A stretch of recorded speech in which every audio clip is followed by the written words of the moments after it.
long meeting with Sam, so I'm a little late. That's all right. Okay. No, you're not late. Oh, so he doesn't know yet. Okay, so We're all not. okay, I'll go. Good news is we can blame our tardiness. Cody. Okay. Call to order our formal session for January 16th at 10:01 a.m. If you have any comments, please fill out the tan comment cards that are at the black podium. There is no public hearings today, so you don't have to fill out the green ones. If you're here to comment on anything that's not on the agenda item, you'll be prompted under D for public comment.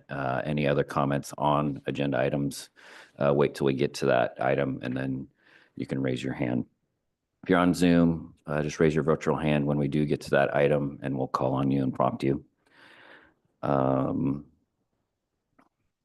Let's get started with flag salute. Mary, do you want to lead us in the Pledge of Allegiance?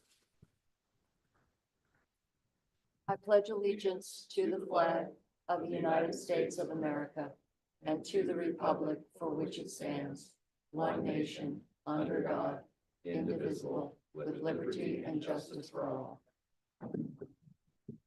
Thank you for that.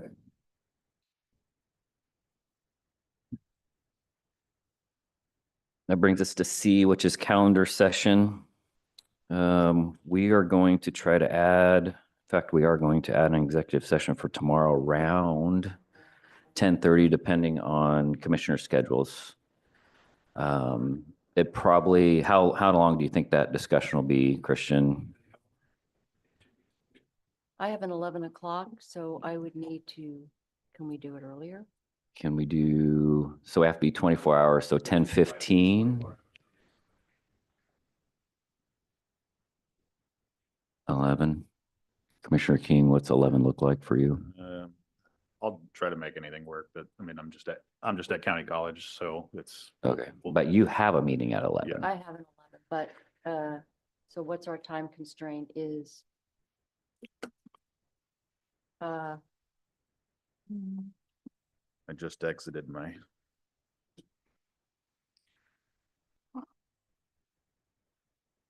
Anytime at 1, is 1 possible? I can do 1 o'clock. Do you have a lunch break at 1?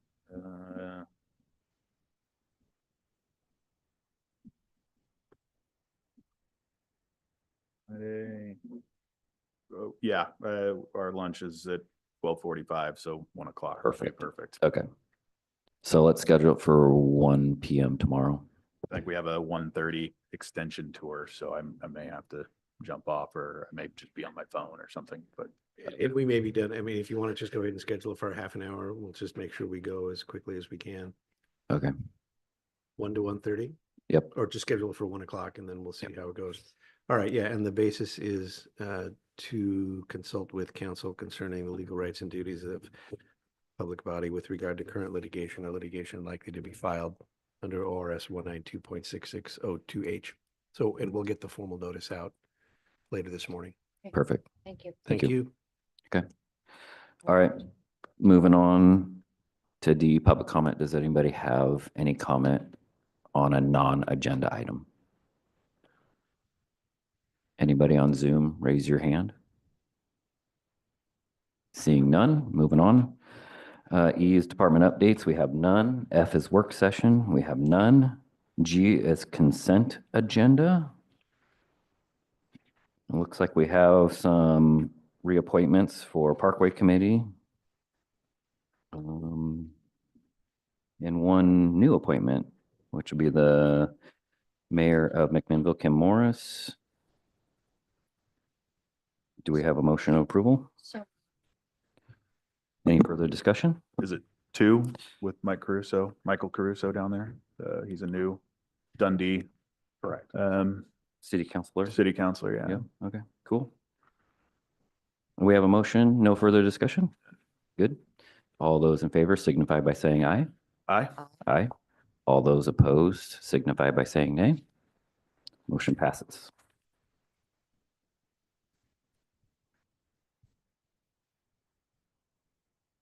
We're on to item H, which is old business. And this brings up what we discussed last week with areas of liaison duties.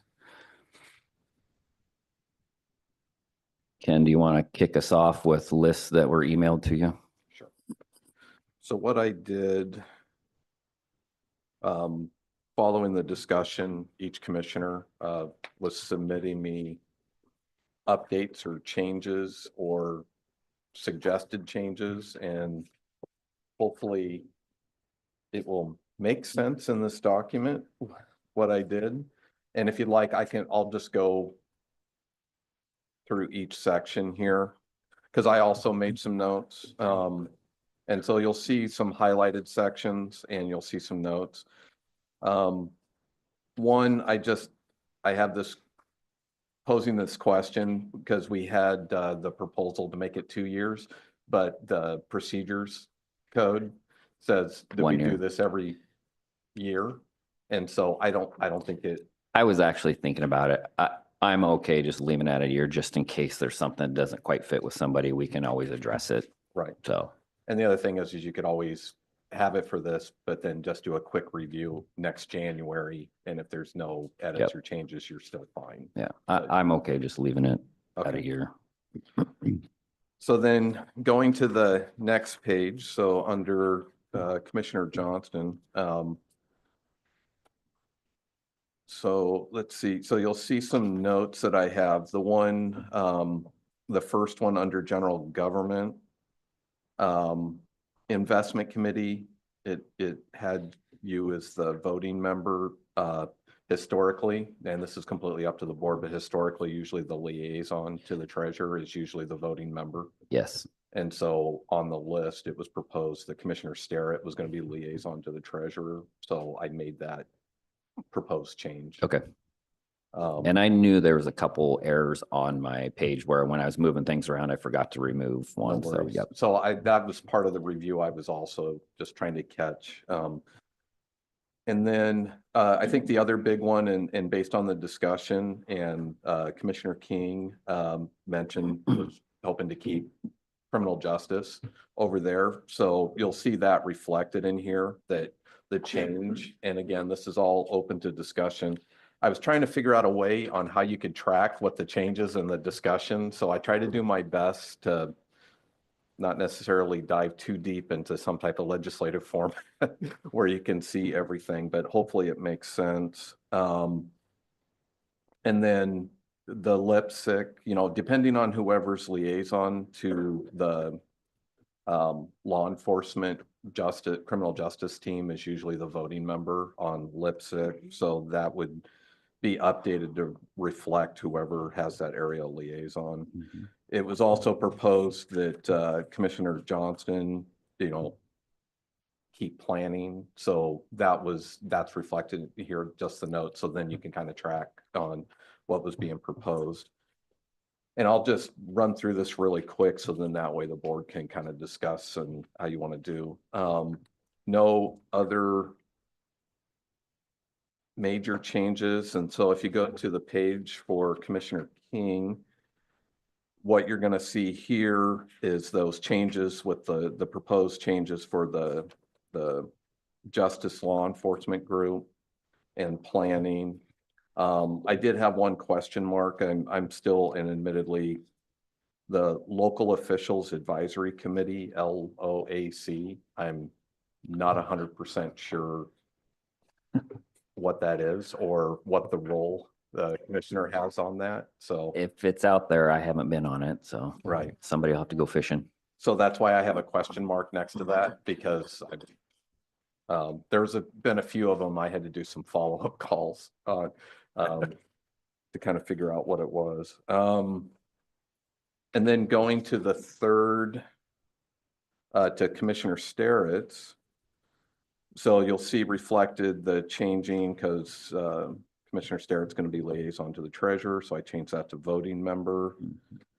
Added the Affordable Housing Corporation. That's in conjunction with the Housing Authority that I'm a member of, that has to do with the CBD grants and how those funds get distributed. So Commissioner Starrett's the liaison there, so we added that. Also added Adult Recovery Court Policy Committee and the Overdose Fatality Review Team. Sorry, I'm having a hard time with words this morning. That's fine.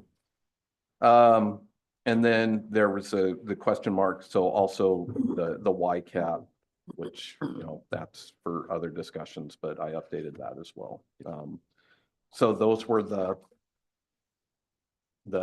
emails and edits that I received, and made changes to. And so hopefully it makes sense, and this format makes sense for everyone, and hopefully I didn't miss anything.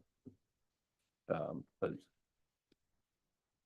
And while we're on the YCAP one, just to be clear, the last we heard, we actually were removed from bylaws at YCAP, so there's nobody required to be there anymore, right? Correct. Okay, that's my understanding. okay.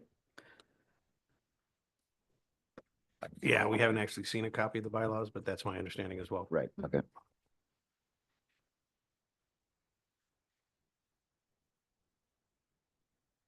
Commissioner Starrett, you want to kick us off with any comments? No, just the additions to reflect a couple of things that were not reflected on my liaison list. And I just think overall, everybody needs to be able to assess whether or not this is too much, not enough. Because on paper, it's one thing, but when it comes to meeting after meeting after meeting, I know that you had shared last week that you had new diagnoses for disabilities, or did I misunderstand? You talked about ADHD and dyslexia, and I want to make sure how we can support you, whether it's staff or board, with addressing these disabilities, and whether or not this is going to require additional help on our end to make sure that you, because I'm not sure how it would impact Sure. some of the work that we have. Yeah, those things haven't affected my professional life so far. I mean, what I said last week was really the extent of those, of what I experienced and how I essentially deal with, or the tools that I use to fix those things. So, like looking at the screen instead of what you're saying, and when we've talked in the past, maybe you saw me, looking past you rather than at you. Or as far as it comes to some of the dyslexia stuff, it's really, like I said, I don't mix up letters or numbers or anything like that. It's just means that I read, and sometimes I read a little slower, and that's okay. Sometimes there are a lot of tools out there today. Thank God that, online with spelling mistakes, and I use those on a regular basis in my own phone and my own computer. And so I'm looking at talking with IT about putting some of that on to, county stuff, so long as it's secure. And so, no, I'm perfectly capable of taking care of myself and all of those types of things. So, thank you for asking, though. I mean, it's good clarification. Yeah, and feel Yeah. free to reach out if you Yeah. think you're getting. And the staff has always been very helpful in saying, if you need us to proofread or something, that's what we're here for. So, which I think they often do for a lot of commissioners in the past as well. So, just depending on what your gifting is, I guess. But yes, that thank you for asking. It's good. It's good clarification. And I'm happy to do as much or as little work as we decide on today. I know that last week I was, fairly adamant that I wanted criminal justice, but some of the planning stuff. But if somebody's passionate, if one of you guys are passionate about having a little bit more, you're not going to offend me. I've got thick skin at this point, so. So feel free to, we're new at this relationship, so kind of a difficult conversation to have right off the bat. So let's, you're not going to offend me. Just let's talk it out. Yeah. Yeah, for me, it's not difficult. I think my biggest concern, I just want to make sure, because we've lived it for, Mary's lived it for over 10 years. I've lived it for over 2. I know my biggest concern was when I added like the city council meetings on there. Before that really wasn't a listed priority as a liaison. And to me, it was almost, I know I've been doing it for the last 2 years, so it fits with my schedule, but if it doesn't with yours, then I guess we're going to need to know, which is also going to go into the why it was okay to go to a year instead of the 2, just in case it does become overbearing and we I need think to. the city council things, I mean, you did it really well that, you know, like you said last week, most of them are kind of on my half of the county and, so, and I appreciate that. And, you know, I can't commit to going to every single one of them for sure. But what I can commit to is if I miss one, watching the video online and making sure to foster those relationships with the city councilors and mayors and, what do you call it? Let's get the terms mixed up here, the county administrator, and city managers, thank you. You know, making sure that those relationships are fostered well. And I think that's really the heart of what you're trying to get out here anyways, and make sure that they need resources, that they have a point of contact with one of us. So, you know, going to the meeting is great to make those relationships happen. So, but really just making sure that we have that relationship built is what I think. Everybody will do it differently. Right. I know how I do it and I probably go a little overboard, but everybody will do it differently. So Everything you do, Commissioner. is very different. We are grateful for that. I appreciate that. Yeah, I think you have extra time in the day. Somehow you've eke out extra Yeah. hours or something. Yeah. Any one of you want to volunteer to follow me around for one day, I would be more than happy to use you as my secretary. Okay, let's move on then. It seems like most of this would be almost on me. I'm okay with Commissioner Sterrett's additions. That's pretty simple. That's a lot to pull on. Is there For something? Commissioner King. Is there something you don't want on here? Are you something that I'm not seeing that is, No, I'm actually, are you worried before about me or you? I'm concerned about, I know what the load is for what I had when I was in your position. Yeah. I added a lot, Mhm. and now you're going to pull one giant department. Mhm. I'm a little bit concerned, but if you're more than willing, I'm more than willing. So I'm okay with all of justice and law enforcement going to you. I like that you in turn gave planning back onto mine. So Sure. that's great. I love that department. So I guess I'm okay with as written with Ken's notes here. If both of you guys are. Yeah, I'm perfectly happy with this. Okay. And then again, if the sheriff or Jessica need to come back to us for anything supplemental, if perhaps there's an issue or needing a little backup or something, I don't think it's so hard and fast that the other commissioners can't jump in and meet with the sheriff or Jessica or. No, and I can speak to that because the areas of liaison is really, I mean, there's some things in some of our process and procedures to where in procurement or certain things or bringing forward an agenda item, there are procedures require that you copy your liaison commissioner. But that's really from an operational standpoint on our end of things, on how information comes to the board and how we interact with the liaison commissioner. Nothing prohibits a commissioner from contacting. If you have a question about an agenda item, you have a question about, you hear from a constituent about a pothole in the road, you know, as an example, nothing, you can reach out to me, you can reach out to those department heads. It doesn't necessarily, it's not limited to just the liaison commissioner following up. It's just the intent of having areas of liaison is so if there's discussions on agenda items, or you usually spend a little more time, you're able to focus with those areas of liaison, and then you're able to come back and inform the rest of the board on, the agenda item, the issue, a topic or something that's coming up, and it just kind of streamlines things.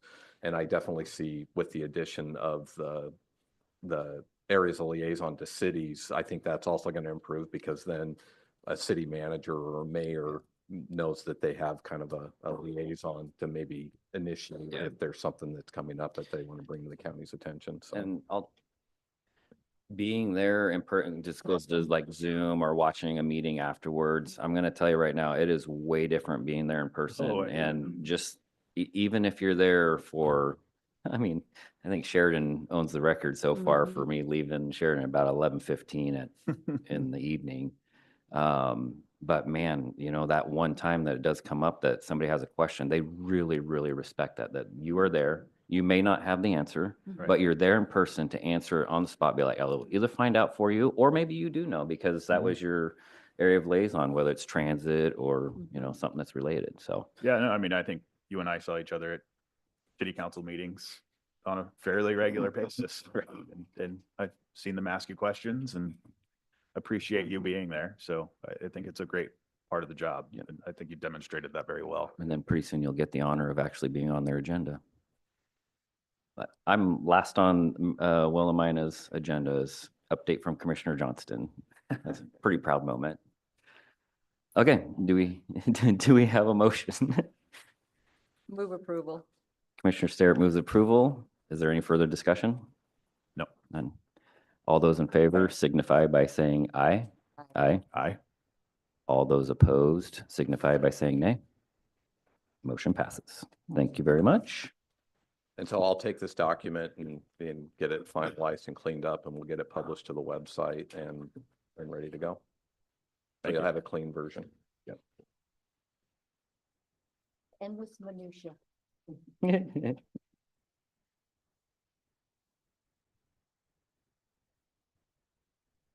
All right, moving on. That was H1. That's done.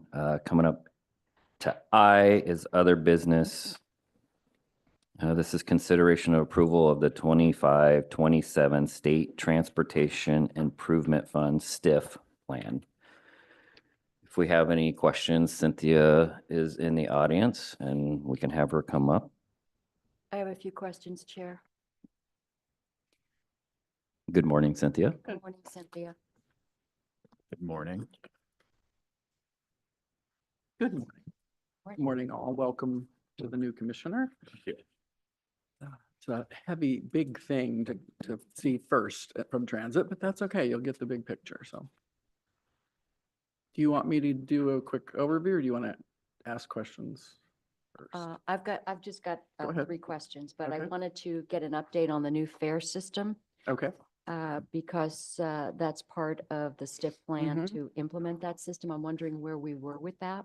so we have, I think we've gotten to the point where we know which collection system we're going to use. We're partnering with some other transit agencies, so I believe, I hate to ever totally count on anything these days, but I think by the end of this fiscal year, we'll have the fare policy adopted and the collection system in place. In the STIF plan, I put in a pretty low estimate for how much fare revenue we would bring in because typically we've been fareless now for a few years. So typically, once you put a fare in place, even if we put in a really nice fare and mobile ticketing and it's easy to get your tickets and all of those things, I'm just assuming fares will be lower. So the STIF plan has 125,000 in revenue each year.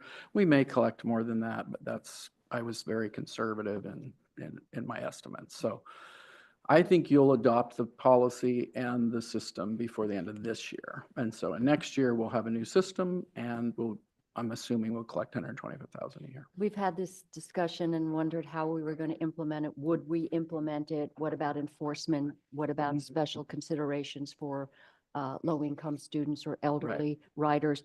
But I'm wondering, in terms of the timing of this, it seems like to say that we're going to have a whole nother year before we're starting to collect fares. Is there a way to expedite that? Because we have really been kicking this around for a while. Well, it won't really be a year. I think we'll start collecting in July. This July? This July. Yeah, I think Okay. we'll be done with all of our process. You'll adopt the plan. We'll have the Okay. ticketing system in place. Luckily, we found a system. We don't have to put a bunch of hardware on the buses for it. We can use these QR codes, so it'll be very easy to implement as far as what we have to do to the actual vehicles. So they say that once we do the procurement and we are in a contract with the vendor, it's 10 days for them to set it up. So it's pretty fast. The bigger question and the policy, the committee, the Yamhill County Transit Advisory Committee has reviewed various options, and it does include programs to, have programs for the low income, programs for different ways for people to pay, different level. It's fairly different comprehensive. rates. I think we're going to It cover. is, and the so that bases. was maybe 3 months or 4 months Yeah. ago that we had the original conversation, and so the advisory committee is going to go through, and I think we're going to discuss it next I month. think our regularly scheduled meeting was supposed to be next week, but we've been meeting every single month because of this, the grant cycle biennium for all of these grants and the STIF plan. So I think I'm going to schedule a meeting probably about the third week of February, and then hopefully we can finalize the I decision. think it'd be on good that. information. I'm not sure if Commissioner King's seen Mhm. it or not, but confirm that Commissioner Sterrett's seen it, but maybe send them that one pager Oh, that yeah, you I can had do that. for the 5 different options Yes. of collecting Yeah, fare. that'd be good. We got And that. You did, okay. Yeah, I Yeah, got okay. that. Might be good to go. It's I don't think I've seen that. You probably. Yeah, when you see it, it's pretty late. It's laid out pretty nice, and Yeah. it gives you 5 different options, Mhm. and then you can start, I guess, blending the options and see Mhm. what would be best for you guys to have input when we do address when we go to fairs. I know there was a couple on there that I'd like to see blended Mhm. because one was way too cheap that I don't Yep. think would pay for the program, Mhm. and then another was probably reasonable, but really didn't give enough for low income, I think. Mhm. So I Mhm. think there's a blend between all 5 that. I think that's what we'll probably bring to the committee in February. Because Okay. I think because I heard what folks said, and we're going to try and do the final version essentially. Now, when you change a fare, we do have to do some public Sure. outreach because it's whenever you change anything more than, I want to say 20%, you actually have to have, public meetings and public hearings, et Mhm. cetera. So there will be opportunity for the public they can always come to our meetings, but we don't get a lot of public coming to our. This is going to be a big advisory enough committee. change too, to where I want to be a little more ahead of it than Mhm. normal, what we Mhm. bring to just a packet, and you have a week to review, and then it's going to come before you. I want to give us a little bit more time to digest that, because this is going to be a big deal. Right. Yep. Yeah. Okay, and So- thank you for that. The Mhm. detail on the various options was helpful. There are a lot of different hybrids of each one of those, but yeah, I think it was helpful. It didn't answer all the questions, but Yeah. it gave us something to think about. I have more questions, but I don't Yep, want nope. to Go monopolize. I defer, go. Mhm. Where are we? Oh, can you give us an update on the Durham Lane and Transit Center renovations and costs so far? Yes, I can. We had put the procurement out. Then I realized that I had made a mistake and that I needed to pull it back and start over. So we are in the process right now of it, because it's going to be probably more than $100,000, that we have to do the construction low bid process. And I had been so concerned about the prevailing wage, I had all of that taken care of, but then I realized, we've got to do the low bid, basically I get the 3 bids and I just open it. And I was concerned that, well, what if I have a change? What if they can't meet the timeline and they're the low bid? And so then I realized, well, we really have to can create a specifications document so that we really spell out everything that we want, every little detail, what kind of, in the little, everything. And so that's what I'm working on right now. And the timeline is, I think we'll have the documents that we need, put out the procurement by the end of February. And then we usually give the vendors about 3 weeks to a month. So let's say it's March, then we select them, go through all the other process. I think the construction will happen in the summer, and then most of the vendors say that they think it'll take between 3 to 4 months to complete the changes. It's not, seems like it should be simpler than that, but it's removing some walls and it's adding a few things. Doesn't seem like that big of a construction project, but it is what it is. So that's the new timeline. I had hoped to get it done before the end of June because I wanted to, we had the funding in the STIF, the 23-25 STIF plan, and I wanted to complete it. So we did carry over funds from that one to this STIF plan to take care of the cost of those improvements. And while we're on that real quick, Commissioner Sterrett, also, when we do construction out at Durham, there's been concern about vacating the transit center and then extra security there. Mhm. Um, I do have in the STIP plan also, and we've had it in for a few years, we are making some improvements at the transit center. And I have actually I've finally gotten some extra, I worked with Joe at facilities, but they just don't really have the time and the energy. So he knows what we're doing there, but I've gotten some extra help to kind of just get people to move along. And then we're doing whatever we can physically to fix the transit center so that there's not camping spots, you know. So right now we're putting up some planter boxes where people have been building little camps, and right at the back end of the transit center, we put in a push button access for the restrooms so that they have to push a button. It's on a camera. The dispatch office allows them in, then we can see, you know, you still can't control if 5 people go in there and do whatever they do, but at least we know who it is, you know, so then we can do something about that. And we do have our customer conduct ordinance so that we, we can exclude people, we can fine them. Not that, to be honest, is really, I'm sure that most of the people who don't have homes and they're, trying to find a place to sleep, they're not going to be having $250 if I want to find them. But it seems to be working, the fact that we're just sort of asking them to move along. And then I really feel bad when I'm like saying, hey, get out of here, but I don't give anybody an option for where they could go. So I found the 32 pages, I think it is, of services in Yamhill County.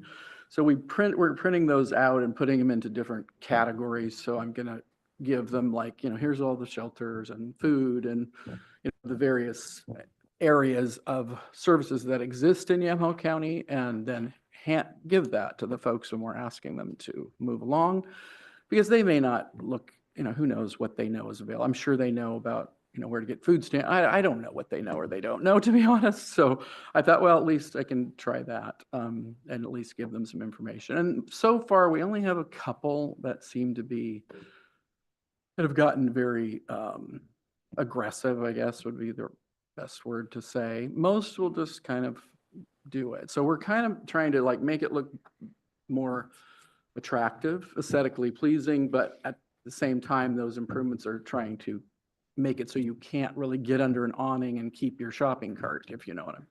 So that's the goal. And then I'm getting pricing on, we are going to remodel the restrooms. That's included in this STIF plan.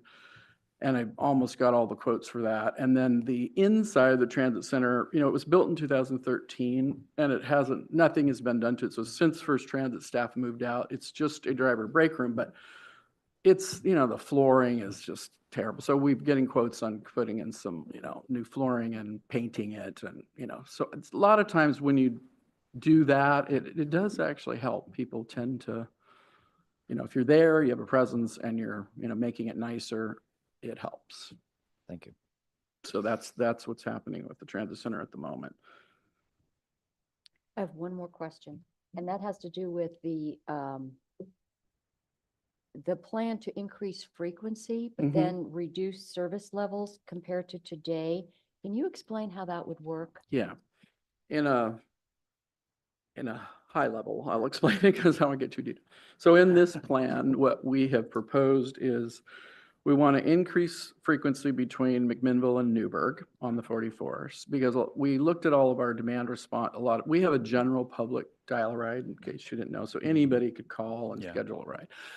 And it's first come, first serve. And then we also have a dial-a-ride that's for people with disabilities, and they get certified and registered, et cetera. But we looked at the pattern and we realized there's a lot of trips, because we take a lot of folks to work like ADEC and different places. And so there's quite a bit of travel between Newburgh. We've always known that. But so the goal is we're going to add, I think it's 5 additional trips between McMinnville and Newburgh. They'll still be on the 44, but they aren't going to go all the way to Tigard. There'll be additional trips. Then we want to take the 2 busiest local McMinnville routes, and right now they're on a loop. There's 4 of them, but one bus does a loop, then it does another loop, and then the other bus does this loop and this loop. Well, it takes you an hour to go anywhere. I mean, 2 really. If you want to go to this part of town, then you come to the transit, and then you got to go to that part. So it's not exactly what you'd call super convenient. So the busiest route, we're going to, in the plan, we have it at a 30-minute length. And so, and going in the opposite direction. So if I want to go from here and back, it's only going to take me half an hour, and it'll make it so it's a lot easier and more convenient for folks. So the theory is that a lot of the folks who are utilizing general public dial-a-ride, well, all they have to do is they get to the transit center, or they can get to the 44, they can get where they really want to go faster and not be taking one or two people at a time on a dial-a-ride. You'll be feeding them more into the fixed routes that are more frequent. I wish I could make them even more frequent. The original one, because we just don't have enough money, we were going to make that 30-minute both directions on all of the local routes. So we can only do it on 2 of them. We're going to make it more, but it's not going to be 30-minute for both. So we just took the ones that have the highest ridership. What else? We've increased some partnerships. So like Washington County, they're actually contributing some funds towards the Route 33 Hillsborough. Not a lot, but every little bit helps. So it's like it's $30,000 a year, and they're also contributing about $40,000 before the end of this fiscal year towards that route. Because we had talked about cutting the Route 33, and they were like, no, don't do it, because we connect with Ride Connection. So we're actually making some changes to that, where we will have additional stops that will take, so people can actually go to Safeway and Fred Meyer and connect with Ride Connection. The other thing is, you remember talking about the Junction City route forever and ever. Well, it's finally happening and underway. Planning is, and we're partnering with, we found out about another private vendor who got a grant. And so between Benton County, us, and the private provider, we decided to all work together and figure out how could we provide as much service as possible and safe. So there's going to be some money savings and actual increase, and we may not actually have to provide the service. The private provider will provide it, and we will just provide the vehicles that we got for that service. And so we're working on that, and that could actually allow us to go all the way to downtown Salem.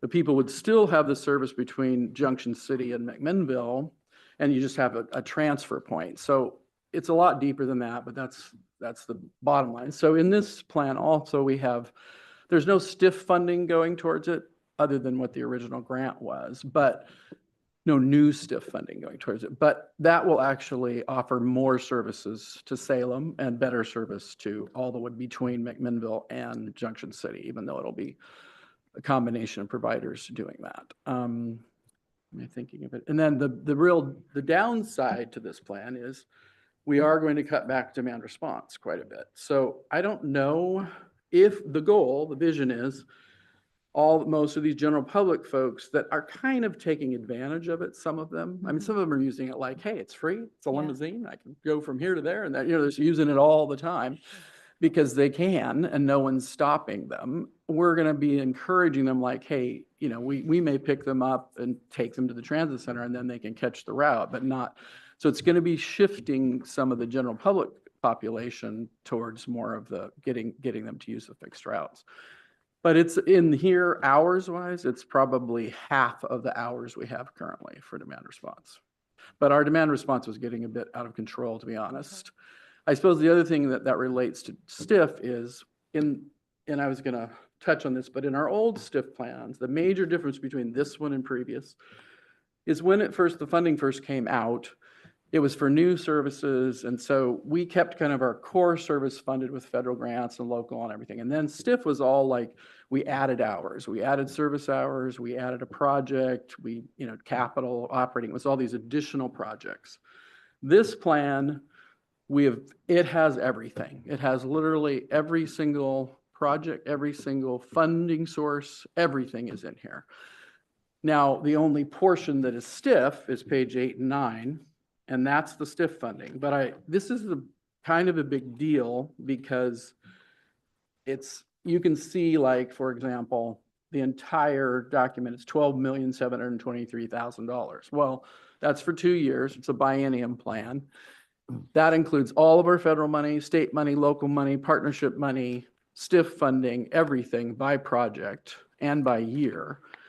So that's why you got a billion versions of this, because this was not an easy thing to do. Long term, I think this will be very helpful to you because you're going to be able to look and see, you know, you can now, really this 13-page document is the same information shown with different layers and different layers in like you're looking at it, here's all the federal funds and here's all the state, you know, and I could walk you through that, but I don't necessarily need to. 8 and 9 is what the STIF funding is. There's $5,405,000 in STIF money in this next biennium. And we get those numbers from, the state gives us a estimate of what they think we're going to collect in STIF funding.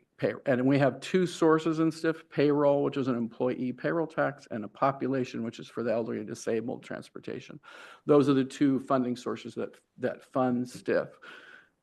And typically, Yamhill County gets about $2 million a year. Now, I was really conservative in this plan with carryover, and I just took the audited numbers of carryover from 2024. They just completed the STIF audit, and I just used that number. Now, I think we're going to have more than that. So if you look at the bottom line of this, it looks like, you know, we don't have enough money. I think we're actually going to have more carryover, but I wanted to do it conservatively.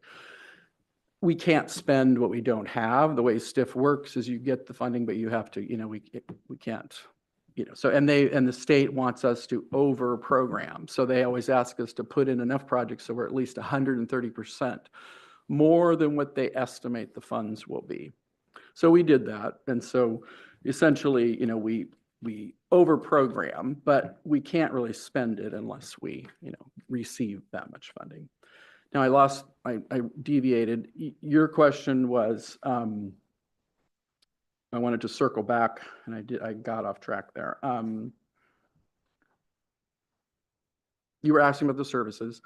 So I think I touched on the service change, and all those service changes are we're making those assumptions in this plan. We're also making the assumption of what we believe the rate, and the rate, as you know, has gone up a lot from our service provider. So this is assuming even a little more than what they're charging us now. So that's on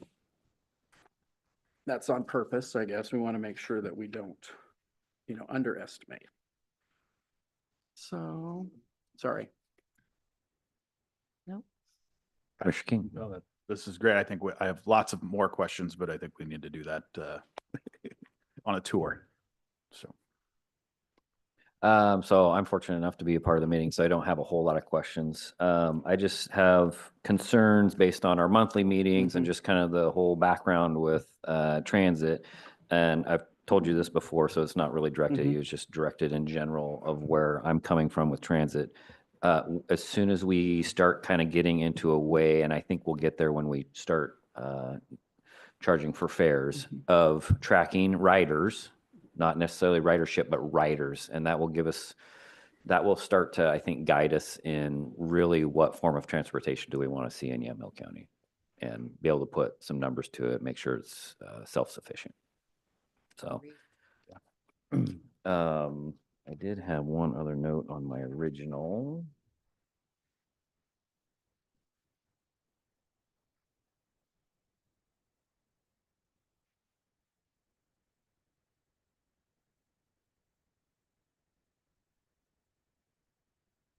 Yeah, it was just a concern about adding a weekend route when we don't have weekend routes now. I'm not saying that it's bad to do that, but having to remove that back off of there again, if it wasn't, maybe a little bit of an issue. So I want to just be very careful on how we add a Saturday route, and then if it doesn't end up working out, what we're going to end up cutting to make the numbers correct. So we had, you know, the Saturday service was very popular, so it helps from a ridership standpoint. The other thing that I'm actually talking with Grand Ron about is possibly seeing if there's any way Grand Ron could help fund the majority of the Saturday route, because it could benefit them, especially if because currently our Saturday, well, when we had our Saturday route, and people call more about that than probably anything else. So if it went from Grand Ron to Tigard, I think we should could maybe still do that, but I think we should have a hub in King City, and it's a very, you know, senior population. If you did that in Saturday, I think people would use it to go to the casino, to be honest, and that would help the tribe, and it would help Grand Ron.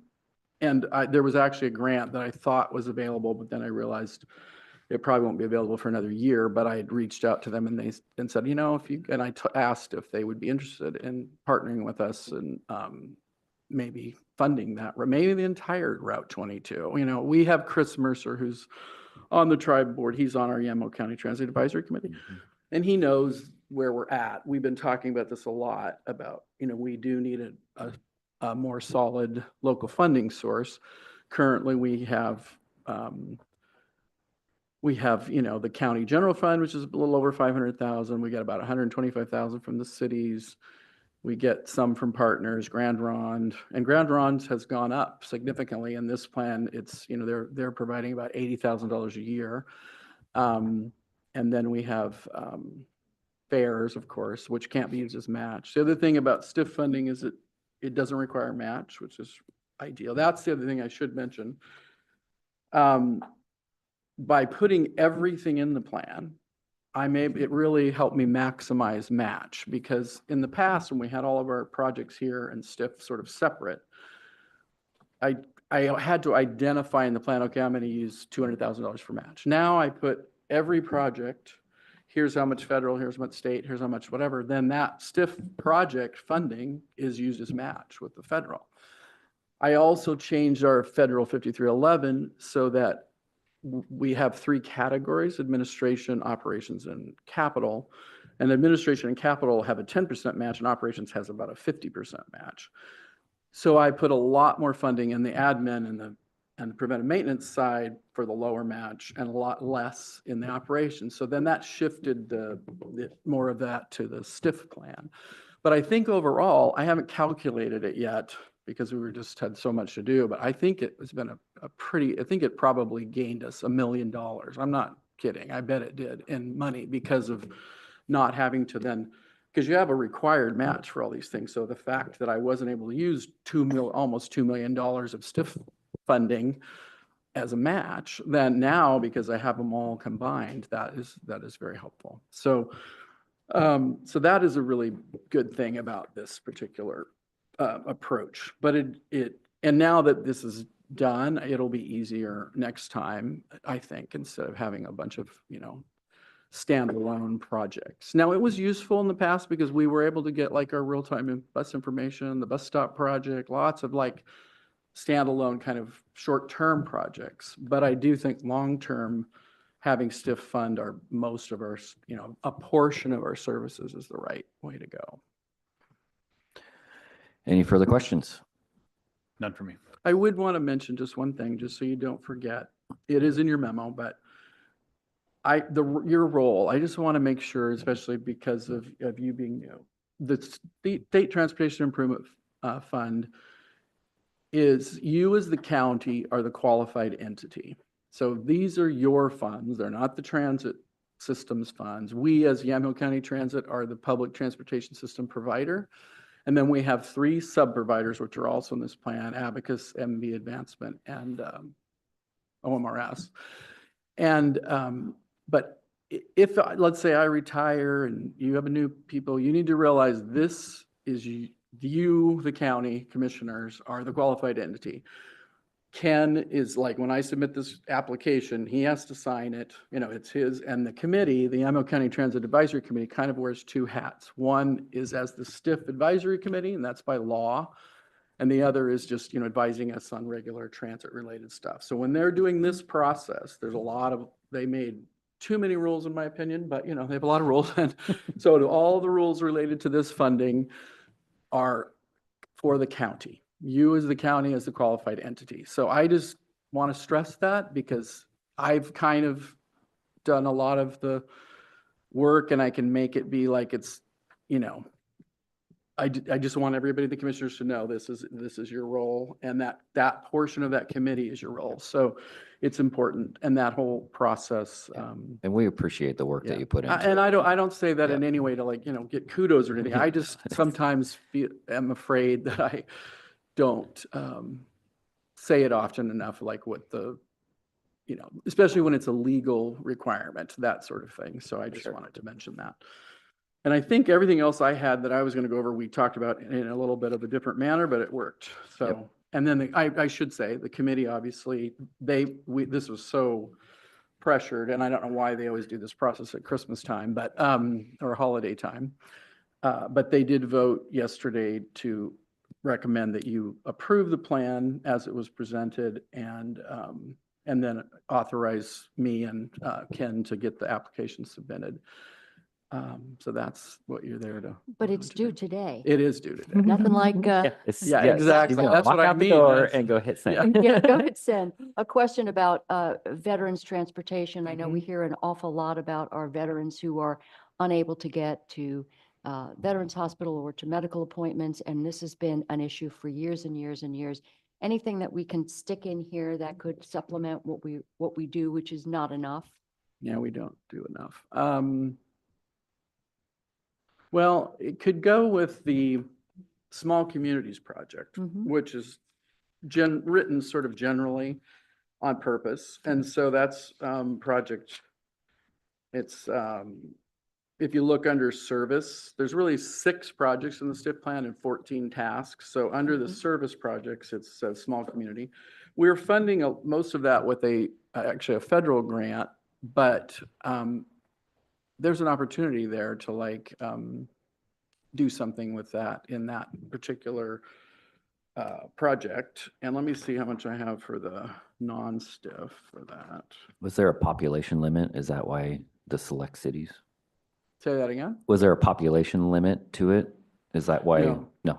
We called it small city because in the original plan, when we did our original transit development plan, the goal was that we wanted to do more for the smaller cities and put used more of the funding towards that. And we tried, but it's been challenging because the small cities kind of need to tell us what they need and want. And we haven't had a lot of staff to go out and work with them on coming up with what that is. So there's sort of a planning element of that we have as YCT staff haven't been able. So we've kept this in here, and this was for a shuttle that we wanted to do, like a shopper type shuttle 3 days a week.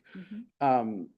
But I think we could figure out a way to possibly do that. And I haven't focused a lot on the veterans, mostly just not enough bandwidth, I guess, but there are specific grant fund sources for veteran transportation. I haven't pursued them, but I know that there are. So what we could do is say, okay, let's just look at some other grant sources that we could fund veterans transportation. I'm not very connected actually with who manages those kinds of services. So perhaps working with our county veteran services Yes, office, That's right. who know the need and know the frequency Yes.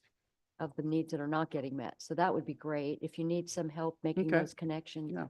happy to. That's So great. who would be the person? Do you have the name off the top of your head? Well, Just talk to you. Okay. this is our Okay. one-stop shop. Yep. for Okay, veterans. cool. Rolodex. Is that too old? Is that Yeah, that's, 1980s? you're dating yourself, Rolodex. dating yourself. Not Rolex, Rolodex. Rolodex. Okay. Okay, great.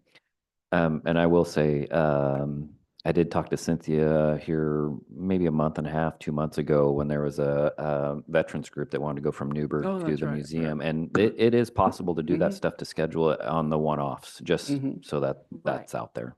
Okay, Mhm. thank you. Thanks, Cynthia. Yes, you're welcome. Thank you very much. Any further discussion? None from me. Thank I you for your would- work. Make a motion to approve item I1.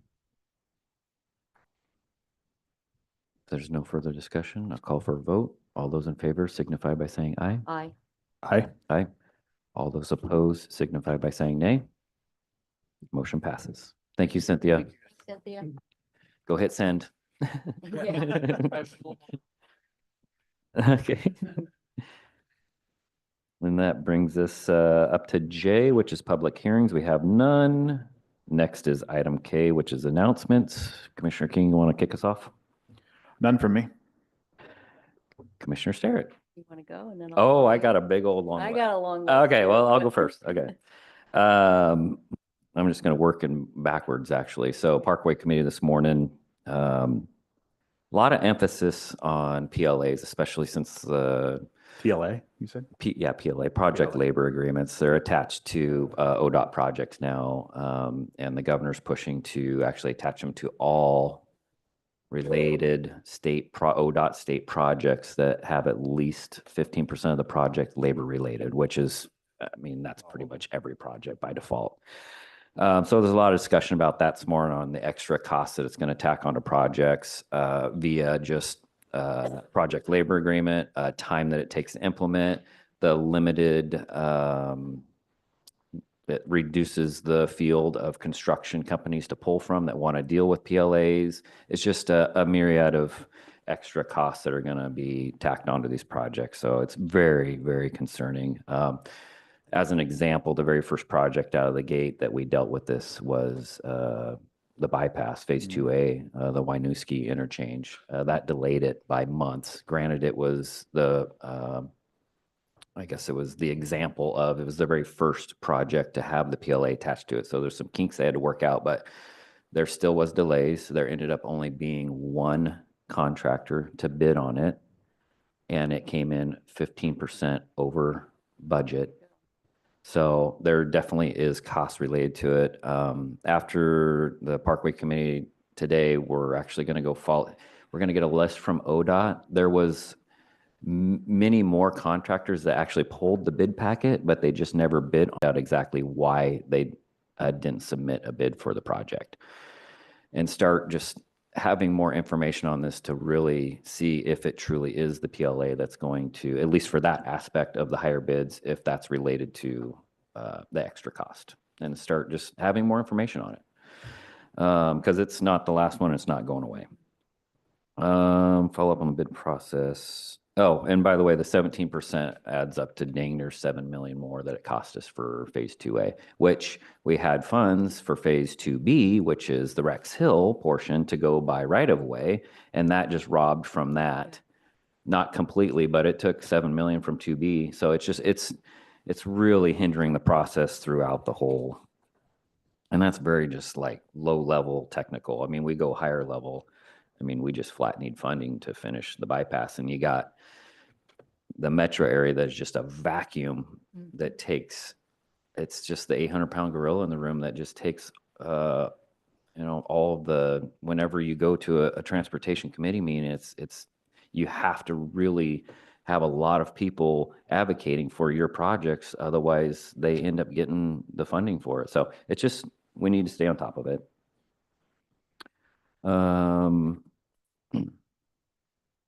Parks Board met last night. We do have 2 empty seats. There was one application turned in actually from a previous applicant that never got appointed to the Parks Board. It's Leslie Anderson. She's from McMinnville. She interviewed last night. The Parks Board did recommend to appoint her to 1 open seat. So that'll be coming before us next week. Yep. Okay, cool. Yep. I think it'll be a So really there's one more left. one more open spot on the Parks Board, possibly a third. We're still waiting to hear from one of the Parks Board members to confirm that. Is that a 2-year position or? That's I think it's a 4-year, Ken. Is it a 4-year? Yeah.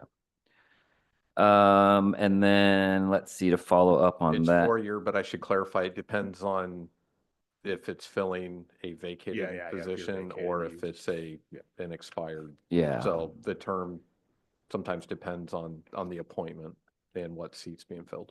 Yeah. And I will say, while we're talking about boards and committees, it's with our new updated website, it's actually fairly easy now to find the application. I've been having people ask me, so bottom line, if you want to email it, I'll send you the application, but you can go on our website, upper left, click on, I had it all listed out here. I think it says boards and committees or volunteers. It is, so top left, it's how do I apply for, and then boards and committees, and then the application will pop up there. It's, if I can remember to, without my notes, then it's not The that same, hard. it's the same application for everything. It is, pretty and much. that's the cool, yeah. And it's easy. Same application for everything. And if you click online, I think it's a fillable, or you can print it out and fill it in. PDF. Are you going for Parks Board? No. Oh. You have the experience. Let's see what else we got for Parks Board here. Oh, so there will be, they voted to not do Parks Quest this year. They're going to pause it for just a year and see if they can try something different. They threw around some ideas. They put together a committee to maybe test the waters on like a party in the park. Hmm. Pick 1 to 3 parks and have a party in the park. Leslie Anderson. Oh, there's my notes. Yeah. Click on the How Do I tab, Apply For tab, and then click on Boards and Committees. We're continuing to plot all of our ash trees because the emerald ash borer is attacking them. It's a invasive bug that's coming in from overseas, and it's finally made it here years later to Yamhill County. It's not really a matter of if we can save our ash trees, it's just when are they going to die? So it's really a program where we have to plot all of our trees just in case there ends up being funding out there somewhere. We need to be prepared for either grant funding to help us replace those trees with a different variety that's not susceptible, or possibly if there's a significance to a tree or a couple trees in a park, then there are treatments for the trees, but it is like, you better have 1 tree in a park because that's how expensive it Wow. is. So have to be like a monument tree or something like that. The parks that I have surveyed personally, that I'm liaison to liaison, so I'm liaison to parks, but I also have parks that I liaison to. So Dayton Landing, I did that one. And I was actually fortunate to have my brother-in-law who was an arborist. And he's like, oh yeah, we count them all. There's like 50 ash trees on Dayton Landing. Lots of poplars or cottonwood. Yep. Cottonwood. Yep. The cool part is when you actually look, well, cool. They're going to die. But when you look, there's enough mix, at least at Dayton Landing, the one that I surveyed. There's only 1 spot that it would actually open up. There was 3 ash together that would actually open up. Otherwise, you would probably never notice it. And especially if we get on it now and start planting some other trees to start growing, because we're talking, I mean, I'm no expert, but they've been telling us like 50 years. So now is the time to start planting. So we're going through, and the Parks Board is very committed to this, and they, on their own personal time, have been mapping out trees. And Casey Hesacker, who's one of the Parks Board members out of West Valley, he's been helping walk everybody through on how to plot the trees on an app. You just use an Onyx or? I don't know. I Yeah. don't know. You'll have to call Casey and ask him, because he would have to walk me through it too, because I wouldn't know. So far this year, the Parks Board, so they're going to keep track on our fiscal year, so July to June. So far from July to now, they've actually put in the equivalent of $11,000 worth of volunteer hours. So the reason I say that, I just want to make sure that everybody knows how committed this Parks Board committee is. We're short 2 spots. Mhm. There's 11 people that showed up out of 13. So it was a full board last night. They are committed. I love representing those guys. Fair Board meeting tonight. AOC was all day Friday and Monday. I'll let Mary give some updates on that. I was invited to the State of the State address. On top of a lot of messaging, the one that I gleaned from it that I'm very hopeful for is that the governor, and I think that's the reason why I got an invite, there was council members and commissioners there, and the overarching message for that was more local involvement from the state directly to the local government. So that seems promising to me.